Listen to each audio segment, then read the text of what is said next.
দেখুন, এক্সপিরিয়েন্স অনেক জায়গায় ম্যাটার করে, অনেক অনেক ক্ষেত্রে অনেক কিছু ম্যাটার করে, বাট আমার মনে হয় যে মেইন জিনিসটা হলো কোয়ালিটি। তারা অবশ্যই অনেক কোয়ালিটি সাইড, এবং শান্ত ভাই, তাইজুল ভাই, এরা অনেক কোয়ালিটি প্লেয়ার।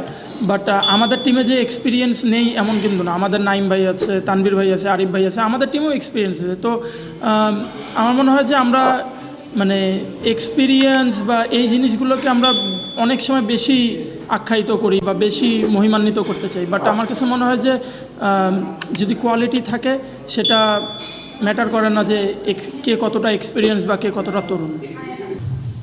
দেখুন, যেটা বললেন যে হ্যাঁ, আমাদের প্রত্যেকটা ম্যাচেই দেখা যাচ্ছে যে মানে একজন ডিফারেন্ট পার্সন কন্ট্রিবিউট করছে। আসলে বোলাররা তো প্রত্যেকটা আমাদের এই ম্যাচটা বাদে এর আগের 3টা ম্যাচেই বোলাররা আমাদের খুবই চমৎকার বোলিং করেছে। এই ম্যাচে হয়তো বা কিছুটা উইকেট খুব ভালো ছিল, বাট আমরাও বোলিংয়ে কিছুটা মিস্টেক করেছি। বাট এটা ব্যাটারদের টাইম ছিল যে প্রুভ করার যে না, আমরা ব্যাটিং ইউনিটটাও ভালো। তো এটা ভালো সাইন একটা টিমের জন্য যে সবাই পারফর্ম করছে। দেখুন, এটা আসলে নিজেকে কীভাবে নিজে রেট করবো এটা অন্য মানুষই বলুক, বাট আমি আমার জন্য যেটা বলবো যে আমি এনজয় করি। আর আমাদের টিম যেহেতু ভালো করছে, তো যখন একটা টিম আপনার ভালো করতে থাকে তখন সব কিছুই পজিটিভ থাকে। তো ওগুলো ভালো যাচ্ছে খুব, মাশাআল্লাহ। আজকে উইকেটটা আমাদের খুব ভালো ছিল, যেমন গতকালকে উইকেটটা একটু স্টিকি টাইপের ছিল, বাট আজকে রোদ উঠছিল সারাদিন। গতকালকে রোদ ছিল, আজকে সকাল থেকে রোদ ছিল মাঠের মধ্যে। তো উইকেটটা খুব ভালো ছিল ব্যাটিং করার জন্য, যেই কারণে দেখবেন যে ওদের ব্যাটাররাও একদম প্রথম থেকেই খুব ভালো ভালো শট খেলতে পেরেছে এবং আমরাও ভালো ভালো শটস খেলতে পেরেছি। তো আমার মনে হয় যে উইকেটটা যদি এরকম ভালো থাকে, তো রেগুলার আপনারা 170, 80, 90, ইভেন 200ও দেখবেন এবং ওগুলো চেজও হয়ে যাবে ইনশাল্লাহ।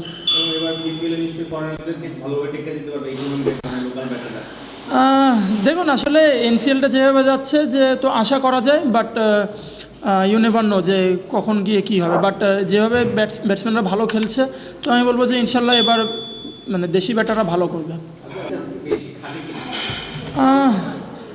হতে পারে, কারণ আপনি লঙ্গার ফরম্যাটে গেলে সেক্ষেত্রে এক্সপিরিয়েন্সটা বেশি কাজে দেয় আমার মনে হয়, কারণ বিভিন্ন সেশন বাই সেশন খেলতে হয়। বাট আপনি মানে আমার মনে হয় যে তরুণ প্লেয়ারদের জন্য টি-20টা খুব ভালো ফর্ম্যাট। না, দেখুন, ইয়াংস্টারদের ওপর ফোকাস দেওয়া জরুরি না, জরুরি হলো পারফর্মারদের ওপর মানে মনোযোগটা দেওয়া। তো পারফর্ম যেই করবে, সে সিনিয়র হোক জুনিয়র হোক, তাকেই আসলে ফোকাস করা দরকার। অবশ্যই আমরা শিরোপার জন্য খেলবো, বাট আমাদের টার্গেট থাকবে ম্যাচ বাই ম্যাচ যাওয়া। দেখুন, এটা মানে সে তার মতামত দিয়েছে, বাট আমার মনে হয় যে এটা খুবই ভালো ইনিশিয়েটিভ। যদি আমরা এরকম ভালো উইকেটে খেলতে পারি, তাহলে মানে আমি কোনো টাইম লাইনে যেতে পারবো না, বাট আমার মনে হয় যে আমরাও অ্যাজ এ টি-20 টিম হিসেবে ভালো করতে পারবো। কারণ আমাদের বিপিএল বাদে আগে কখনোই কোনো টি-20 ফরম্যাট ছিল না। তো এখন যেহেতু এই ফরম্যাটটা চালু হয়েছে, যদি এটা কন্টিনিউ হয়, ইনশাল্লাহ আমরা অ্যাজ এ টি-20 টিম আমাদের টিম ভালো করবে।